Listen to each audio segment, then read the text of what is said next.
Imagine un instant que tu ouvres les yeux demain matin et que, pour la première fois depuis longtemps, tu ne ressens plus ce pincement immédiat au creux de l'estomac. Pas parce que le compte est miraculeusement rempli, pas parce que le téléphone sonne avec une bonne nouvelle, mais simplement parce qu'une phrase ancienne, prononcée il y a 3000 ans, vient de traverser les siècles pour s'arrêter net devant toi. J'ai été jeune, je suis devenu vieux, et je n'ai point vu le juste abandonné, ni sa postérité mendiant du pain. Psaume 37 verset 25. David ne dit pas ça depuis un yacht ou un palais sans souci.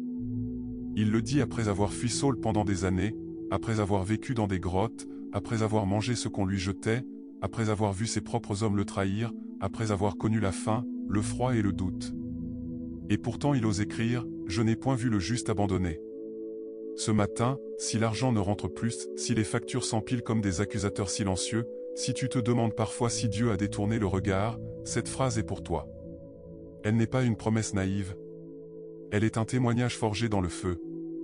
Elle est la conclusion d'un homme qui a traversé le pire et qui, au bout du chemin, regarde en arrière et dit « Jamais. Jamais je n'ai vu le juste complètement abandonné. » Aujourd'hui nous allons prendre ce verset comme une encre, comme un fil conducteur, comme une arme matinale contre l'angoisse financière qui veut t'étouffer avant même que tu aies posé les pieds par terre. Parce que quand l'argent ne rentre plus, ce n'est pas seulement un problème de compte bancaire. C'est une attaque contre ta confiance en la fidélité de Dieu. C'est une invitation déguisée à douter. Il t'a oublié. Il pourvoit pour les autres, mais pas pour toi. Tu as raté quelque chose, tu es puni. Ça ne changera jamais. Et c'est exactement là que le psaume 37 verset 25 vient planter son drapeau et dire « Arrête. Regarde derrière toi. Regarde devant toi. Regarde autour de toi. Et regarde-moi. Je n'abandonne pas le juste. Reste avec moi jusqu'à la fin de ces 7 parties. Nous n'allons pas seulement lire ce verset. Nous allons le laisser nous traverser, nous confronter, nous consoler, nous fortifier, et finalement nous faire proclamer la même certitude que David. Je n'ai point vu le juste abandonné. Et pendant que tu es là, au commencement de cette nouvelle journée, je t'invite à faire un geste simple mais décisif. Si ce verset commence déjà à remuer quelque chose en toi, laisse un like, abonne-toi pour recevoir ces prières matinales qui confrontent l'angoisse par la parole, et écris dans les commentaires une phrase courte. Je refuse de douter de ta provision. Ou je n'ai point vu le juste abandonné. Ou simplement, pourvois, Seigneur. Ce n'est pas magique. C'est un acte de foi qui dit, aujourd'hui, je choisis de croire ce que tu dis plutôt que ce que mes yeux voient. Maintenant, pose ton téléphone ou ton ordinateur un instant. Pose tes mains sur tes genoux, paumes ouvertes. Respire lentement. Laisse tomber tes épaules. Laisse ton front se détendre. Tu n'as pas besoin d'être fort pour prier. Tu as juste besoin d'être honnête. Le psaume 37 est un psaume de contraste entre le juste et le méchant. Et au milieu de ce contraste, David plante cette affirmation qui traverse les siècles. J'ai été jeune, je suis devenu vieux, et je n'ai point vu le juste abandonné, ni sa postérité mendiant du pain. Verset 25. 3 observations puissantes dans ce verset. 1. J'ai été jeune, je suis devenu vieux. David parle depuis l'expérience. Pas depuis une théorie. Pas depuis un livre qu'il a lu. Depuis une vie entière. Il a connu la jeunesse, l'onction à 15 ans, la victoire sur Goliath, il a connu la maturité, la fuite, les grottes, les trahisons, et maintenant il est vieux et il regarde en arrière. Sa conclusion n'est pas « j'ai vu beaucoup de justes abandonnés ». Sa conclusion est « je n'en ai point vu ». 2. Le juste abandonné. Le mot « abandonné » ici est très fort en hébreu, il évoque l'idée d'être laissé complètement, sans secours, sans provision, sans protection. David dit « Je n'ai jamais vu un juste laissé totalement sans secours ». Même dans les moments les plus sombres, il y avait toujours une provision cachée, une porte de sortie invisible, une manne quotidienne, un corbeau qui apporte du pain, une veuve qui partage son dernier repas. 3. Ni sa postérité mendiant du pain. Dieu ne pourvoit pas seulement à la génération présente. Il pourvoit à la suivante. Tes enfants, tes petits-enfants, ton héritage spirituel ne mendieront pas. Dieu pense à long terme. Il ne te laisse pas dans le manque pour que tes descendants en héritent. Ce verset est une arme contre l'angoisse financière matinale. Quand tu te réveilles avec la peur que l'argent ne rentre plus, proclame-le. J'ai été jeune, je suis devenu vieux, et je n'ai point vu le juste abandonné. Laisse-moi te partager une histoire vraie pour que ça touche ton cœur. Un frère de 51 ans avait perdu son entreprise pendant la crise.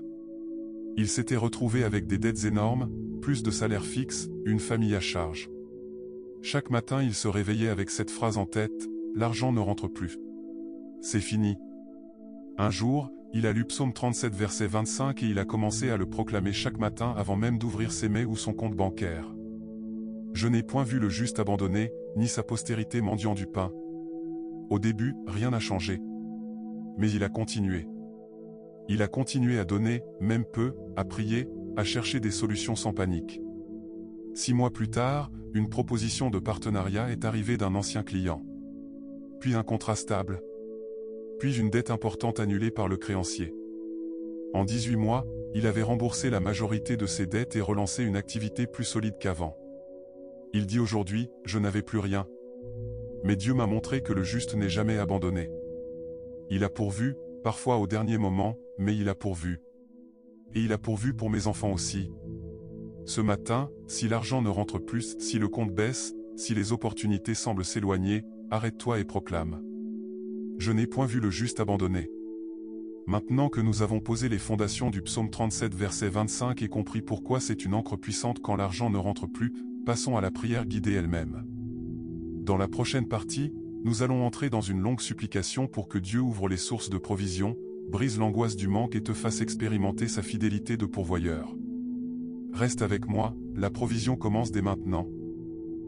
Maintenant que nous avons posé les fondations du psaume 37 verset 25 et compris pourquoi c'est un témoignage puissant quand l'argent semble s'être arrêté, continuons à explorer plus en profondeur cette vérité qui libère. Parce que quand l'argent ne rentre plus, ce n'est pas seulement un manque de ressources. C'est une attaque contre l'image que tu as de Dieu comme Père pourvoyeur. C'est une invitation déguisée à croire que il a pourvu hier, mais aujourd'hui il a oublié. Il pourvoit pour les autres, mais pour moi c'est différent. J'ai fait quelque chose de mal, et maintenant il me punit. C'est la fin, il n'y a plus rien à espérer. Et c'est exactement là que David plante son étendard, après une vie entière de hauts et de bas financiers. J'ai été jeune, je suis devenu vieux, et je n'ai point vu le juste abandonné, ni sa postérité mendiant du pain. David ne parle pas depuis un trône confortable. Il parle depuis des années de cavales, de grottes humides, de repas volés, de dettes morales envers des Philistins, de moments où il a dû feindre la folie pour survivre. Et pourtant, à la fin de sa vie, il regarde en arrière et dit « Jamais. Jamais je n'ai vu un juste complètement abandonné. Jamais sa descendance n'a mendigé le pain. » Ce verset est un défi lancé à ton angoisse matinale. Il te dit « Regarde l'histoire de ta vie jusqu'ici. Regarde l'histoire des justes autour de toi. Regarde l'histoire de la Bible. Et dis-moi, où est le juste qui a été totalement abandonné ?» Verset 25 est au milieu d'un psaume qui oppose sans cesse le juste et le méchant. Et David répète plusieurs fois « Le méchant prospère un moment, mais il finit par disparaître. Le juste souffre un moment, mais il finit par être relevé. » Versets 23 à 24.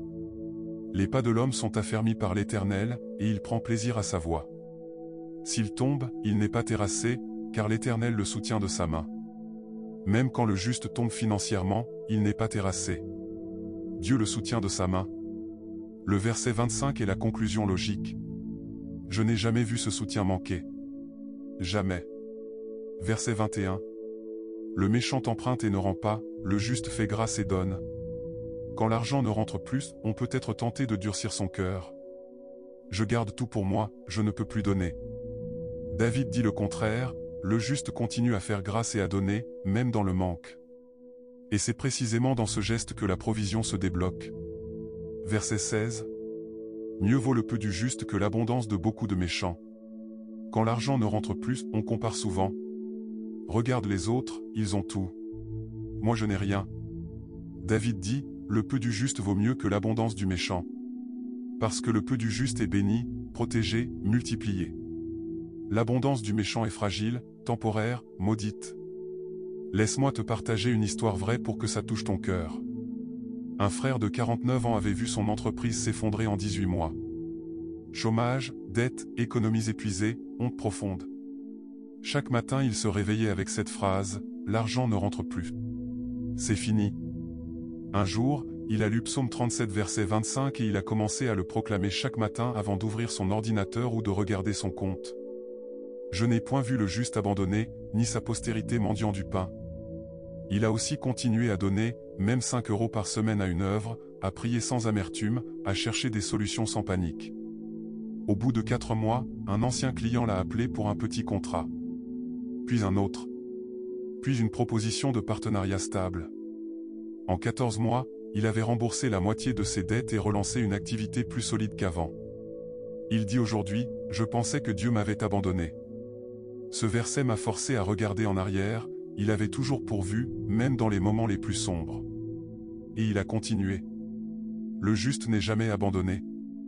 Ce matin, si l'argent ne rentre plus, si le compte baisse, si les opportunités semblent s'éloigner, arrête-toi et proclame. Je n'ai point vu le juste abandonné.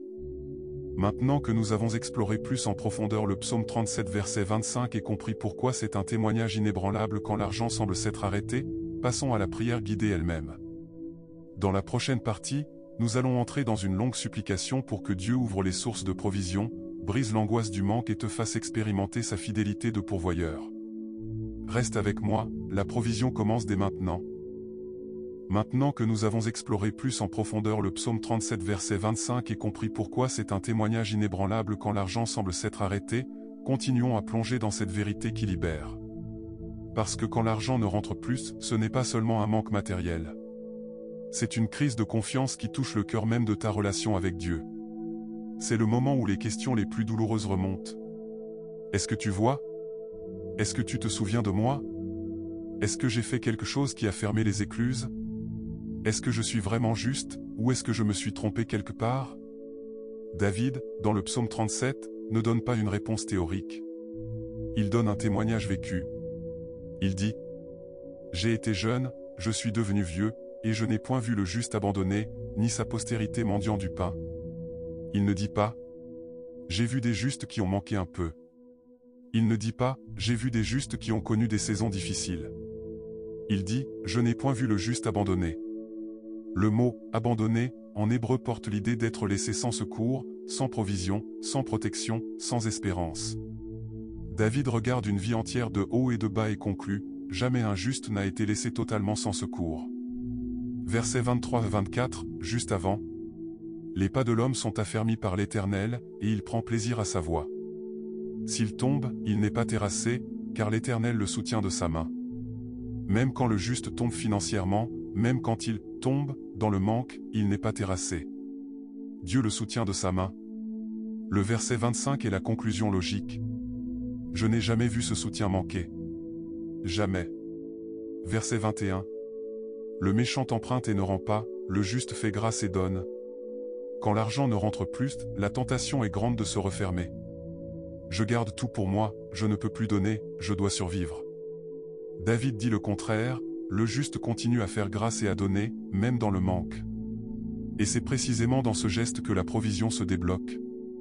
Donner dans le manque est un acte de foi qui déclare « Mon pourvoyeur n'est pas mon compte bancaire. Mon pourvoyeur est l'Éternel. » Verset 16. Mieux vaut le peu du juste que l'abondance de beaucoup de méchants. Quand l'argent ne rentre plus, on compare souvent. Regarde les autres, ils ont tout. Moi je n'ai rien. David dit, le peu du juste vaut mieux que l'abondance du méchant. Parce que le peu du juste est béni, protégé, multiplié. L'abondance du méchant est fragile, temporaire, maudite. Versets 18-19. L'Éternel connaît les jours des hommes intègres, et leur héritage subsiste à toujours. Ils ne seront pas confondus au temps de la calamité, et ils seront rassasiés au jour de la famine. Dieu connaît tes jours. Il connaît tes jours de manque. Il connaît tes jours de famine financière. Et il promet. Ils seront rassasiés au jour de la famine. Rassasiés. Pas juste survivre. Rassasiés. Avec abondance, avec paix, avec sécurité. Laisse-moi te partager une histoire vraie pour que ça touche ton cœur. Une sœur de 52 ans avait vu son mari perdre son emploi, puis elle-même avait été mise à la retraite anticipée avec une pension minuscule. Les économies fondaient, les factures s'accumulaient, la peur du futur les étouffait. Chaque matin elle se réveillait avec cette phrase, « L'argent ne rentre plus. On va tout perdre. » Un jour, elle a lu Psaume 37 verset 25 et elle a commencé à le proclamer chaque matin avant même de regarder son compte. Je n'ai point vu le juste abandonné, ni sa postérité mendiant du pain. Elle a aussi continué à donner, même un petit pain à un voisin dans le besoin, même 2 € à l'offrande. Au bout de 5 mois, son mari a reçu une proposition de travail stable qu'il n'avait pas cherchée. Puis une aide familiale inattendue. Puis une petite rente supplémentaire de l'État qu'ils avaient oubliée. En 2 ans, ils avaient stabilisé leur situation et même commencé à aider leurs enfants. Elle dit aujourd'hui, « J'ai cru que Dieu nous avait oubliés. » Ce verset m'a forcé à regarder en arrière, il avait toujours pourvu, même dans les moments les plus sombres. Et il a continué. Le juste n'est jamais abandonné. Ce matin, si l'argent ne rentre plus, si le compte baisse, si les opportunités semblent s'éloigner, arrête-toi et proclame. Je n'ai point vu le juste abandonné. Maintenant que nous avons exploré encore plus en profondeur le psaume 37 verset 25 et compris pourquoi c'est un témoignage inébranlable quand l'argent semble s'être arrêté, passons à la prière guidée elle-même. Dans la prochaine partie, nous allons entrer dans une longue supplication pour que Dieu ouvre les sources de provision, brise l'angoisse du manque et te fasse expérimenter sa fidélité de pourvoyeur. Reste avec moi, la provision commence dès maintenant. Maintenant que nous avons exploré encore plus en profondeur le psaume 37 verset 25 et compris pourquoi c'est un témoignage inébranlable quand l'argent semble s'être arrêté, arrivons au cœur vivant de cette méditation, la prière guidée elle-même. C'est ici que les choses changent vraiment. Ce n'est plus seulement un verset à lire ou à proclamer. C'est le moment où tu vas parler directement à Dieu, où tu vas lui remettre ce vide dans ton compte, cette angoisse qui te réveille la nuit, cette honte qui te fait baisser les yeux quand on te demande comment ça va financièrement, et où tu vas lui demander, avec honnêteté, avec foi, avec un abandon total, de te montrer sa fidélité de pourvoyeur, de briser l'angoisse du manque et d'ouvrir les sources que tu ne vois pas encore. Prends une position confortable. Si tu peux, assieds-toi droit ou mets-toi à genoux. Pose tes mains ouvertes devant toi ou sur ton ventre, comme si tu présentais ton besoin à Dieu. Ferme les yeux doucement si tu le souhaites. Respire lentement, inspire par le nez la fidélité de Dieu, expire par la bouche toute peur, toute honte, toute pression liée au manque d'argent. Tu n'es pas seul dans cette prière. Je prie avec toi. Le Saint-Esprit prie avec toi. Et le Dieu qui n'a jamais abandonné un juste, qui n'a jamais laissé sa postérité mendier le pain, est en train d'incliner son oreille vers toi en ce moment même. Commence par répéter intérieurement ou à voix basse ces mots simples pour ouvrir ton cœur. Seigneur, je te remets mon manque. Pourvois. Je te fais confiance. Amen. Maintenant, laisse-moi te guider dans cette longue prière. Je vais la prononcer lentement, phrase par phrase, pour que tu puisses la respirer, la faire tienne, la murmurer si tu veux. Laisse chaque mot descendre dans ton esprit inquiet, dans ton âme fatiguée par le manque, dans ton corps tendu par l'angoisse financière. Cette prière est longue parce que ton attente a été longue. Elle est détaillée parce que tes peurs sont détaillées. Elle est confiante parce que ton Dieu est fidèle. Père éternel, Dieu de toute provision, toi qui as fait pleuvoir la manne chaque matin dans le désert, toi qui as multiplié l'huile et la farine de la veuve de Sarepta, toi qui as nourri 5000 hommes avec 5 pains et 2 poissons, je viens à toi en ce matin avec un cœur lourd du poids du manque. Je viens avec cette réalité qui me fait mal, l'argent ne rentre plus. Les rentrées se sont taries. Les factures continuent d'arriver. Le compte baisse. Les dettes montent. Et l'angoisse monte encore plus vite. Seigneur, tu connais chaque détail de ma situation financière. Tu connais le montant exact de ce qui manque. Tu connais les factures qui attendent sur la table ou dans la boîte mail. Tu connais les appels que je redoute, les lettres que je n'ose pas ouvrir. Tu connais les moments où je me sens honteux devant ma famille, devant mes enfants qui demandent sans savoir. Tu connais les nuits où je calcule dans ma tête, où je me réveille avec cette phrase, « Et si ça continue comme ça ?» Tu connais tout cela, et tu ne me juges pas pour ma peur. Tu me vois. Tu me comprends. Tu me portes avec une tendresse infinie. Aujourd'hui, je refuse de continuer à vivre sous le poids de ce manque. Je refuse de laisser l'ennemi me murmurer que tu m'as oublié, que tu pourvois pour les autres mais pas pour moi, que je suis abandonné. Je choisis de te chercher dès maintenant, et de te crier avec la même foi que David. Je n'ai point vu le juste abandonné, ni sa postérité mendiant du pain. Pourvois. Ouvre les sources. Brise l'angoisse. Seigneur, je te remets spécifiquement les manifestations de ce manque. Les dettes qui s'accumulent et qui m'étouffent jour après jour. Je te demande de les faire diminuer, de les annuler, de les transformer en opportunités de témoignage. Les revenus qui stagnent ou qui ont disparu. Je te demande d'accélérer les rentrées, clients inattendus, contrats oubliés qui reviennent, aides providentielles, idées divines pour gagner. Les dépenses imprévues qui continuent d'arriver. Je te demande de les limiter, de les protéger, de les transformer en occasion de voir ta main. La peur de l'avenir financier, la peur de ne pas pouvoir subvenir, la peur de perdre ce qui reste. Je te demande de chasser cette peur. Remplace-la par la certitude que tu es mon berger et que je ne manquerai de rien. La honte et la culpabilité qui m'envahissent quand je regarde mon compte ou quand je dois refuser une demande. Je te demande de laver cette honte. Remplace-la par ta dignité qui me dit, tu es mon enfant. Je pourvois. Seigneur, je te demande aussi de révéler et de briser les racines spirituelles de ce manque. S'il y a en moi une peur profonde de manquer qui me fait retenir ce que je devrais donner, je te demande de la guérir. S'il y a en moi une amertume contre ceux qui ont plus, je te demande de la dissoudre.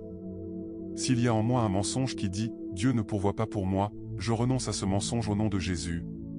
S'il y a en moi un accord inconscient avec la pauvreté, c'est normal pour moi, je le brise maintenant.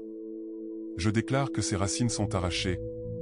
Je déclare que mon cœur est libéré pour recevoir ta provision sans peur.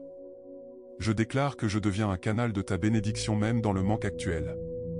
Maintenant, Seigneur, je te rappelle ton propre témoignage à travers David. J'ai été jeune, je suis devenu vieux, et je n'ai point vu le juste abandonné, ni sa postérité mendiant du pain.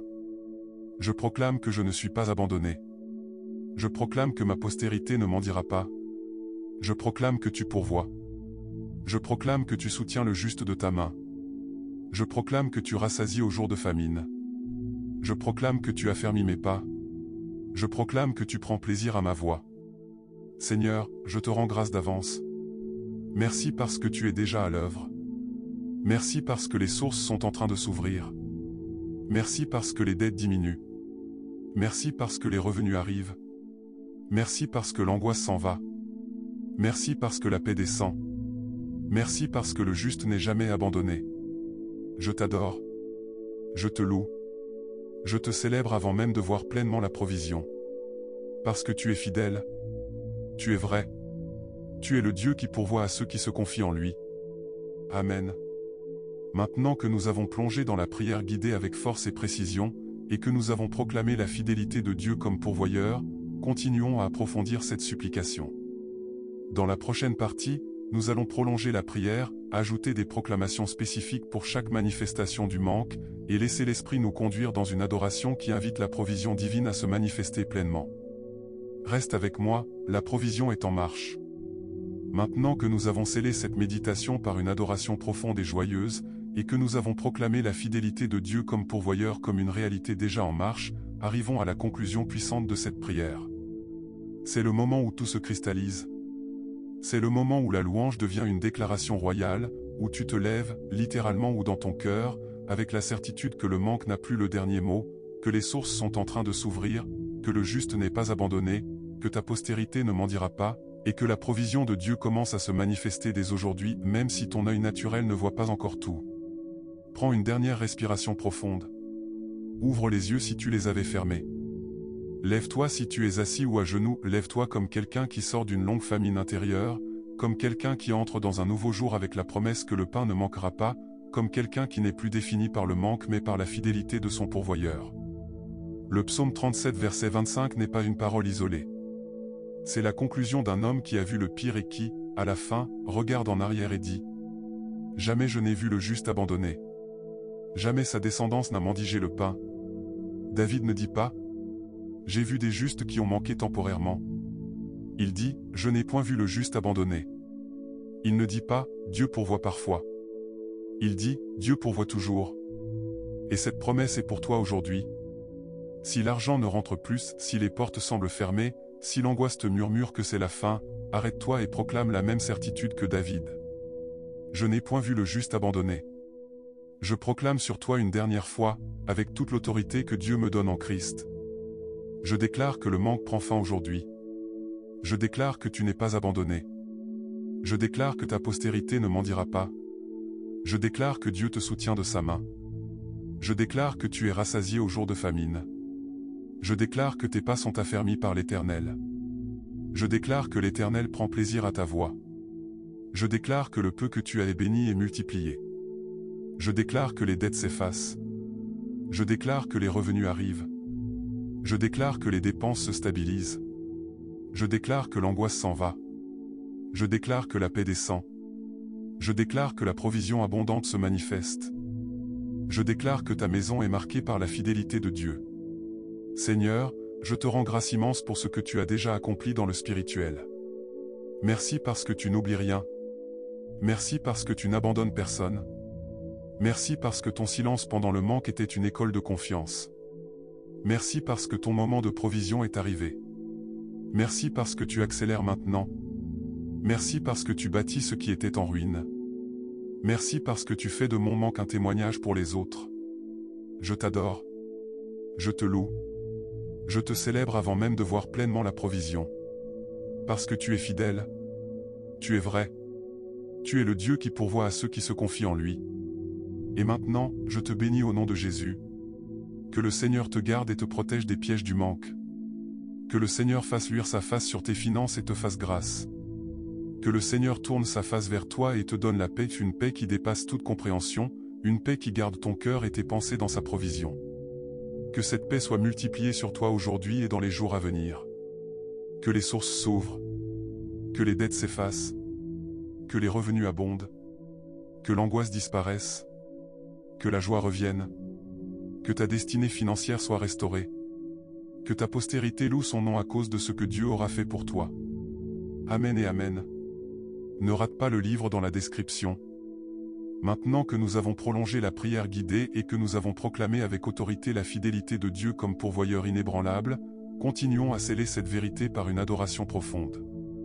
C'est le moment où la supplication se transforme en louange anticipée, où l'angoisse du manque se change en attente joyeuse, où ton cœur commence à remercier Dieu pour la provision qu'il a déjà mise en route même si ton compte bancaire ne le montre pas encore. Lève les mains si tu le peux, pas comme un effort, mais comme un geste naturel d'ouverture et de remise joyeuse. Respire lentement, inspire la fidélité éternelle de Dieu, expire toute dernière trace de panique, de résignation ou de doute sur sa provision. Nous allons maintenant entrer dans une adoration qui invite la provision divine à se déverser comme une pluie après une longue sécheresse, comme une manne qui tombe chaque matin dans le désert de ton besoin. Cette adoration n'est pas un « merci d'avance » forcé pour manipuler Dieu. C'est une reconnaissance simple et profonde que Dieu est déjà fidèle, que ses promesses dans le psaume 37 sont déjà vraies pour toi, que le juste n'est jamais abandonné, et que ta postérité ne mendira pas. Seigneur, je passe maintenant de la demande à l'adoration. Je te loue parce que tu es le Dieu qui n'oublie jamais. Tu n'oublies pas le juste quand il tombe dans le manque. Tu n'oublies pas sa postérité quand les réserves s'épuisent. Tu n'oublies pas un seul de tes enfants quand l'argent ne rentre plus. Je t'adore parce que tu n'es pas limité par mon compte bancaire actuel. Tu n'es pas limité par les chiffres que je vois sur mon écran. Tu n'es pas limité par les factures qui s'empilent. Tu n'es pas limité par les mois où rien n'arrive. Je te loue parce que tu as déjà commencé à pourvoir dans ma vie. Je te loue parce que les sources sont en train de s'ouvrir. Je te loue parce que les dettes commencent à diminuer. Je te loue parce que les revenus inattendus se préparent. Je te loue parce que l'angoisse s'en va. Je te loue parce que la paix descend. Je te loue parce que le juste n'est jamais abandonné. Je te rends grâce pour la provision qui est déjà en marche. Je te rends grâce pour les portes que tu ouvres dans le spirituel avant qu'elles ne s'ouvrent dans le naturel. Je te rends grâce pour les anges que tu envoies pour préparer mon chemin. Je te rends grâce pour la grâce que tu verses sur moi pour que je tienne jusqu'à la manifestation complète. Je te rends grâce pour le témoignage que cela va devenir. Je te rends grâce pour ma postérité qui ne m'en dira pas. Seigneur, je proclame encore une fois les vérités du psaume 37 sur ma vie. J'ai été jeune, je suis devenu vieux, et je n'ai point vu le juste abandonné, ni sa postérité mendiant du pain. Je proclame que je ne suis pas abandonné. Je proclame que ma postérité ne mendira pas. Les pas de l'homme sont affermis par l'Éternel, et il prend plaisir à sa voix. Je proclame que tu affermis mes pas. Tu prends plaisir à ma voix. S'il tombe, il n'est pas terrassé, car l'Éternel le soutient de sa main. Je proclame que même si je tombe financièrement, je ne suis pas terrassé. Tu me soutiens de ta main. Mieux vaut le peu du juste que l'abondance de beaucoup de méchants. Je proclame que mon peu est béni. Il vaut mieux que l'abondance sans toi. L'Éternel connaît les jours des hommes intègres, et leur héritage subsiste à toujours. Je proclame que tu connais mes jours. Mon héritage subsiste à toujours. Ils seront rassasiés au jour de la famine. Je proclame que tu me rassasies au jour de famine. Seigneur, je t'adore parce que tu es le même hier, aujourd'hui et éternellement. Je t'adore parce que tu ne changes pas. Je t'adore parce que tes années ne finiront point. Je t'adore parce que tu es mon pourvoyeur quand tout semble sec. Je t'adore parce que tu es mon berger quand les pâturages sont vides. Je t'adore parce que tu es mon Père quand les ressources humaines manquent. Je te loue pour la provision qui est déjà en train de se manifester. Je te loue pour les rentrées qui arrivent. Je te loue pour les dettes qui s'effacent. Je te loue pour l'angoisse qui s'en va. Je te loue pour la paix qui descend. Je te loue pour la joie qui revient. Je reste devant toi dans cette adoration. Je reste confiant que le juste n'est jamais abandonné. Je reste joyeux avant même de voir pleinement la provision. Parce que tu es fidèle. Tu es vrai. Tu es le Dieu qui pourvoit à ceux qui se confient en lui. Amen et Amen. Maintenant que nous avons scellé cette méditation par une adoration profonde et joyeuse, et que nous avons proclamé la fidélité de Dieu comme pourvoyeur comme une réalité déjà en marche, arrivons à la conclusion finale. Dans la dernière partie, nous allons terminer par des bénédictions spécifiques, une déclaration royale de victoire sur le manque, et une invitation à vivre dès aujourd'hui dans la certitude de sa provision. Reste avec moi, la provision est là. Maintenant que nous avons plongé dans la prière guidée avec force et précision, et que nous avons commencé à proclamer la fidélité de Dieu comme pourvoyeur inébranlable, continuons à approfondir cette supplication. Nous allons prolonger la prière, ajouter des proclamations spécifiques pour chaque manifestation du manque, dettes accumulées, revenus stagnants, dépenses imprévues, angoisse chronique, honte financière, peur pour la famille, répéter les vérités du psaume 37 pour les ancrer profondément dans ton esprit, et laisser l'esprit nous conduire dans une adoration qui invite la provision divine à se manifester pleinement comme une pluie après une longue sécheresse. Si tu es toujours dans la même position, assis droit, mains ouvertes, reste là. Si tu as bougé, reviens doucement. Pose une main sur ton cœur si tu veux, comme un geste symbolique pour dire « Seigneur, touche ici, là où l'angoisse du manque fait mal ». Respire lentement, inspire la fidélité de Dieu, expire toute dernière trace de panique ou de résignation. Nous reprenons exactement là où la partie 4 s'est arrêtée, au milieu de la prière, après avoir renoncé aux racines et commencé à proclamer que le juste n'est jamais abandonné.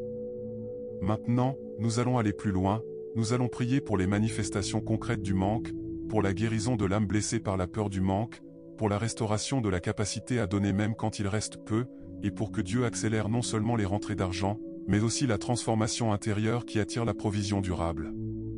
Seigneur, je continue à te parler, à te crier, à te supplier avec la même confiance que David. Je te remets les manifestations précises de ce manque financier. Les dettes qui s'accumulent et qui m'étouffent jour après jour, qui me font redouter chaque courrier, chaque appel. Je te demande de les faire diminuer, de les annuler, de les transformer en témoignages de ta grâce. Les revenus qui stagnent, qui ont disparu ou qui ne suivent plus les besoins.